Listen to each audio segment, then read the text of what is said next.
काय करावं, हा देखील सोन्यासारखा मुलगा नाकारला येईना. एवढी नक्षत्रासारखी पोर, पण कधी हिचं लग्न जमणार देव जाणे.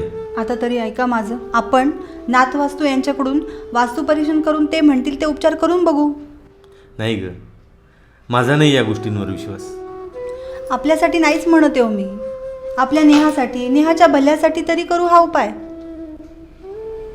ठीक आहे, आता तू म्हणते तर करून पाहू. घर म्हटलं की अडचणी असतातच आणि नाथवास्तू म्हटलं की अडचणीवरती उपाय असतो. नाथवास्तू, विश्वास ठेवा, काम होईलच. नाथवास्तूच्या उपायांनी फरक पडला नाही तर 100% पैसे परतीची लेखी हमी. नाथवास्तू यांच्याकडे उपचार केले आणि महिन्याभरातच नेहाचं लग्न ठरलं. आता नेहाच्या लग्नाला सगळ्यांनी आवर्जून यायचं बरं का. गेल्या 20 वर्षापासून नाथवास्तूच्या उपचारांनी समाधानी झालेली अनेक कुटुंब आहेत. मग तुम्ही का मागे राहताय?